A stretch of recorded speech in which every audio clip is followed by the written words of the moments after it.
This was our last argument, after Patricia was served with the papers, but before we went to court. We were both pretending, playing roles for each other. I pretended I still wanted to talk things through, even though the coffin had slammed shut on our marriage the moment the private investigator showed me a photo of her kissing Bradley Jacobs. By the 5th minute of their first video recording, he was already in the grave, and I was covering his lid with dirt. As for Patricia, I don't know what exactly she was faking. Could it be that her ongoing infidelity is still a legitimate topic of discussion? Is it possible that we could somehow reasonably agree to stay married while she has sex with Bradley on the side? My wife, Patricia Wilson, as a girl, Anderson is a lawyer. Bradley is actually one of her assistants, and finding ways to be reasonable about completely unreasonable things is what she does for a living. At home, I guess she does it on a voluntary basis. Matt, be reasonable, was a constant refrain throughout most of our 25-year marriage. But after I handed her the documents, she added another phrase to her repertoire. The fragile male ego. I mean, Matt, it's not about me or who I sleep with or don't sleep with. It's about your fragile male ego. God, how I hate that phrase. And of course, we didn't get too far into this last discussion before she decided to quit. Matt, if you could see beyond your fragile male ego, you would realize that this is not a threat to you at all. She gave me her most reasonable smile. I don't love him, and in a few months we will both move on. You and I can still ride off into the sunset together. I have to give Patricia credit. She is very brave. As she spoke, she fingered the stem of a glass of her favorite unaged Australian Chardonnay, which stood next to a manila folder on our kitchen table. The folder, in turn, contained my divorce petition, as well as some of the crudest photographs that the private investigator was able to take. In other words, the Titanic has hit an iceberg, the band is playing the hymn, Nearer Lord to Thee, and women and children are being led to the lifeboats. Meanwhile, Patricia says that if I'm reasonable, if I can overcome my fragile male ego, we might be able to make it to the port. The thing is, Patricia thinks we're still negotiating, but I don't want to decide anything anymore. I want to end the conversation. Patricia, let's stop for a second, I said, interrupting her mid-sentence. You always talk about my fragile male ego, claiming that if I can overcome this, then everything will be fine with us. What exactly do you mean? Under the fragile male ego? She frowned for a moment, a little offended at being interrupted. Well, it's very simple, Matt. You are afraid of competition, afraid that somehow you won't measure up. She smiled at me again, affectionately, slightly condescendingly. But honey, you don't have to worry. You're my guy, my man. Who is Bradley then? She blushed.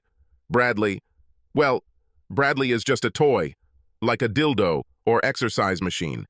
I'm not going to replace you or stop loving you. You have nothing to worry about. I gave her the slightly frowning, slightly dazed look that husbands use when they want their wives to feel superior, usually so we can get away with something. So, just to be clear, you think I'm worried that you're going to fall out of love with me or replace me with a younger model? She nodded. Her gentle smile became wider. And you think I'm a little vulnerable because of this? Do you think I need to be calmed down? Exactly. And darling, to you about nothing worry. I spoke slowly, as if I was wondering what was what. And somehow this fragility is connected with the fact that I am a man? She patted my hand, affectionately, condescendingly. Oh dear, it's not just you. All men have fragile egos. Her smile widened. Part of what we wives do is we support our guys, we support your self-confidence. I wanted to yell at her, ask her how the hell sex with a 25-year-old was supposed to support me, but I knew that would only make her horny. I wasn't surprised that Patricia bought into this whole women are stronger than men, pop psychology. We've been going around that nonsense for years. But I'm tired, we're almost at the end, and I'm tired of walking. You know, Patricia, you've been using this phrase for a long time, I said, glaring at her. I'm letting it slide. One of the things I've learned after 25 years with you is to pick my battles. But if there's one thing I want to leave you with today, It's understanding how much of this whole argument is complete bullshit. She started to object, but I continued. The reason people focus on the fragile male ego is because it seems abnormal. Yes, it's funny, at least for women, because men always seem so strong, and one punch is enough to make most men fall. The strong, scary big man suddenly curls up into a ball, trying to catch his breath. Do you know what I mean? Yes, but it's not funny to watch a woman in the same situation, is it? She nodded. But why not? If one person doubled over in pain is funny, why not another? Because it is violence. A man beating a woman is terrible. A woman beating a man, no? I shook my head. It doesn't matter. We've deviated from the topic. The thing is, watching a woman writhe in pain is not funny because we are taught to see women as fragile and weak, so the idea of making a woman cry is neither strange nor particularly funny. I don't understand what you're getting at. I took a deep breath. The fact is that it's the same with the ego. When I go to work every day, my friends making fun of my sexual prowess, the size of my assets, the size of my belly, my thinning hair, and anything else they can find to tease me. Now, imagine if your friends did this to you. Imagine walking into an office and immediately receiving comments about every area that seems vulnerable to you. How would you feel? God, she said, I can't imagine a woman doing that to her friend. And of course, not all the time. But that's exactly what happens to us big, strong men. We shrug, reply with our comment, and go about our business. Now I was patting her hand, affectionately, condescendingly. I wonder if she noticed. In fact, the only area where I allow myself to feel fragile and vulnerable is in this house. This is where I take off my armor, show off my soft pink underbelly, and trust that you won't take advantage of it. What you see as my fragile male ego is me relaxing in the only place in the world where I feel like I can be fragile. Do you understand me? Patricia smiled and nodded. I saw her getting ready for another attack. But that's the point, Matt. You're safe here. You can be vulnerable. I'm not going to leave or give up what we have because of an affair. I took off my glasses and rubbed the bridge of my nose. You still don't understand, Patricia. I believed you when you said that I was the best lover in the world, although I knew that objectively it was not true. Hell, in the last 25 years, I've only had one mistress. Not that much experience. I chuckled. I believed you when you said that I was enough for you, that I was perfect for you, that my body still turned you on. I took you at your word, even when I knew you were just strengthening my ego.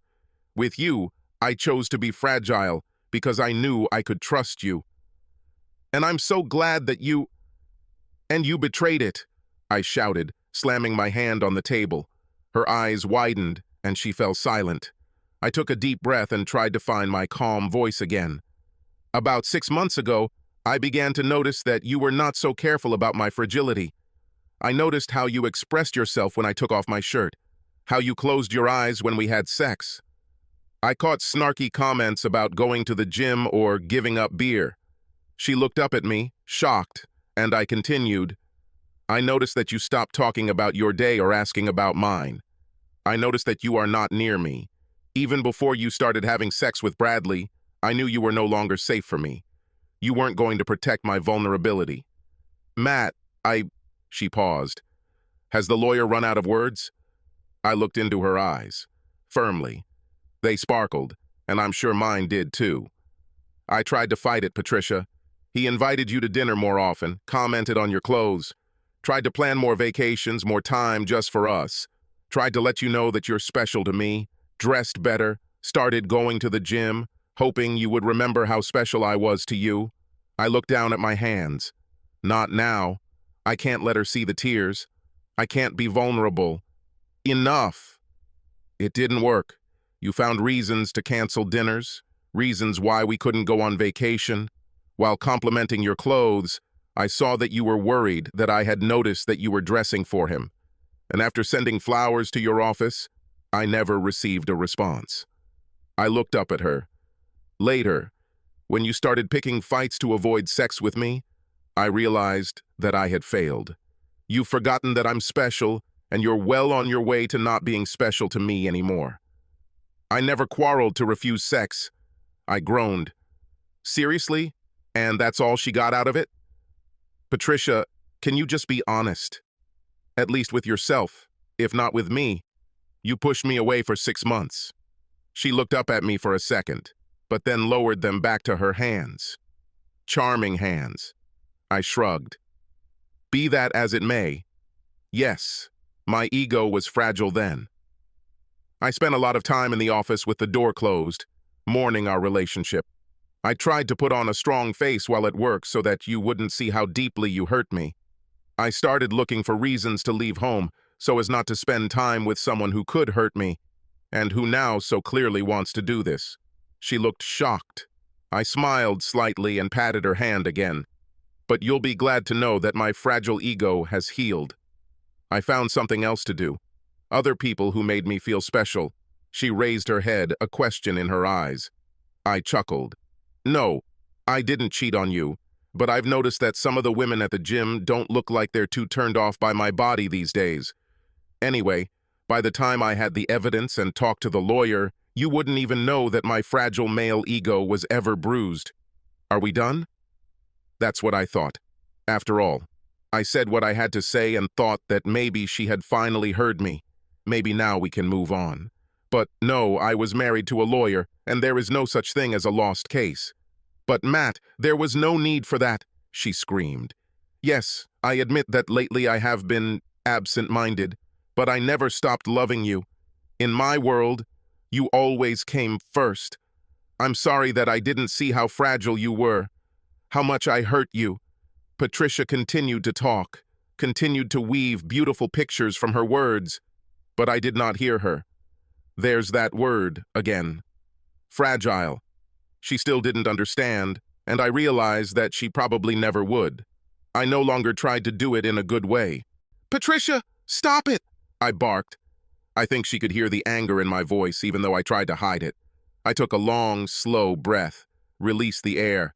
You still don't understand, right? Still think it's all about my fragility, my fragile male ego, don't you? Darling, there is nothing shameful in this. All men, all people, Patricia, we all have fragile egos, and we trust those we care about to protect it. Well, yes, of course, but men are especially fragile. Well, that is, I'm going to tell you a little secret. I leaned towards her as if I wanted to trust her. I tried my best to fight off the sarcasm, but she didn't make it easy for me. Patricia, I spent the better part of the last 25 years trying to find a way to be honest with you without hurting your ego. When you asked me if that lipstick color suited you or if that dress made you look fat, I had to find an answer that wouldn't hurt your feelings, but also wouldn't make you leave the house looking like a crazy clown or a skinny sausage. Patricia blushed and her eyes widened. She was not used to such frankness. Suddenly, I realized that I was laughing. Patricia, when I say things like, honey, I'm not sure this lipstick goes with this blouse, or, wow, could you change your clothes? I'm not sure I'll be okay with our neighbors drooling on your chest all night. I was giving you an outlet. I pretended that I was unsure of what I was saying or that my fragile male ego was under threat. Do you know why I did this? She shook her head. All because I didn't want to jeopardize your ego. This is nonsense, Patricia seethed. I can think of several occasions when you said in no uncertain terms that something didn't look good. I chuckled. Oh, I admit that I messed up from time to time, I said. I think we both remember what happened those days when I commented on your eyeshadow. Like a girl of easy virtue. Or when he told you that, yes, that dress makes your butt look big. Big, offended eyes. A cold thank you for your honesty, and a week or two of freezing temperatures in the bedroom. I quickly learned that honesty is definitely overrated when it comes to telling your wife what you think. So you've been lying to me for 25 years? Patricia looked like she was ready to explode. It's time to end this. Let's just say I was giving you a selective and carefully edited version of the truth. He said that you are the most beautiful woman in the world, that your trips to the gym took 10 years off your age, that your ass is no match for Venus de Milo. giving you extravagant compliments that, like your compliments to me, were meant to show you how I see you, and, in the process, strengthen your fragile ego. My ego is not fragile. Patricia, you have a fat ass. She looked at me as if I had just punched her in the chest. What? I smiled at her. You have stretch marks. Your breasts are sagging. The roots of your hair turn gray and your teeth turn yellow. Those expensive creams that you buy do not hide the wrinkles on your face or your double chin. Darling, it's time to think about how to grow old gracefully because you can't fight it anymore. She gasped, her eyes widening. A few hits and everything is right on target. Jesus Christ, Matt. Patricia, remember the feeling that you are experiencing now? Think about it. Now imagine that I told you that I was having sex with some pretty young thing in the office, with someone 10 to 20 years younger than you, with a firm ass and ample breasts. She tries all her tricks on me because our relationship is still in its infancy, and she is just starting her game. Imagine that I come to your house from her a couple of times a week. How's your ego doing? Feeling a little fragile? Patricia turned slightly gray. Yes, she stammered. That's what you couldn't understand, Patricia. I'm not blind. You are not the most beautiful woman in the world. Hell, I could probably walk out the front door and find half a dozen women in our area who are objectively more attractive than you. I looked at her again, but her face was still long. I saw tears on her cheeks. You are not the most beautiful, not the smartest, and not the most fun, but to me, that's exactly what you were. You were the most beautiful, the most cheerful, the very best. Seeing all your flaws, I also saw the life we lived together. Your breasts are sagging because you fed them to our children. You have a fat ass because you carried them in your body. You have laugh lines because we laughed together. I looked at the road map of your body and saw the miles we had traveled together. I treasured each of those miles and the marks they left. She looked up, and it was like the last scene in a boxing movie, the one that happens right before the final knockout. She sobbed. And now? What do you see now? God. I thought, it suggests itself. It would be so easy. Part of me, about biggest part of me, wanted to deliver the knockout blow, the one that would leave her so destroyed that she would spend the next few years rushing from bed to bed, trying to prove that she still had it. And here she is, chin jutting out, waiting for the ceiling to collapse. But that's the whole point. It's no longer a matter of delivering a knockout blow. In fact, it's not even about Patricia. She looked in the mirror, saw that time was passing, and decided that she could find the fountain of youth in the young man. And then, when she was found out, she tried to resist, challenging and using tricky words. I think it is clear to both of us that she is weak and small, and now she will remain alone. For me, I cried my tears in the car, outside my office, in a park a mile from my house. I spent months hiding my pain from my wife while I struggled, and then mourned the death of my marriage. Now I need to plan the rest of my life. The first step was to ask myself who I want to see in the mirror every morning. The guy who took the cheap shot? A guy who won some pointless competition with a weak woman? Bully? No. I wanted to see the same person I see now, a merciful person. Have a good one. An honest man. I took another deep breath and covered Patricia's hand with mine again. What do I see now? Now I see the woman with whom I spent the best years of my life. I see the one I trusted with my fragility as long as I could. I squeezed her hand. I see someone I'll really miss. She stood up, plastering a smile on her face. It was crooked, and it didn't help to cope with the tears. It doesn't have to be like that, she said. We can find our way back. No, we can't. I sighed. You're right about one thing, Patricia. I'm not fragile, but my trust was fragile. I'll never be able to take off my armor again. I'll never be able to let you in. Maybe we could live together.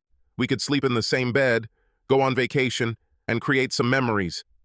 But the thing is, I will always have my eye on you, wondering if you appreciate my body. Are you comparing me to someone else in bed? Wondering if you stay with me because you love me, or just out of habit? Is not I'm not going to live like this, Patricia. I think I have another 30 or 40 years, and I don't want to spend them with someone I don't trust, pretending to feel safe and secure when I really don't. I don't deserve this. And honestly, if you really love me, you won't ask me to go through this. For all her legal skills, Patricia is quite transparent, at least to me. I could see in her eyes that she was considering counter-arguments, testing them, seeing which ones might work, and then I saw, when she realized that it was really over, it was as if the light had gone out in her eyes. Once Patricia decided not to fight, the divorce went quickly. As usual, we traded jewelry for tools, and a TV, furniture for my partially restored Mustang. In the end, they sold the house, divided everything in half, and saved a lot of money on lawyers. The most important thing about divorce is that even when it is over, it is not over. I still see Patricia often, at our children's birthdays, anniversaries, Christmases. Sometimes she brings a gentleman with her, and there is usually a woman on my arm.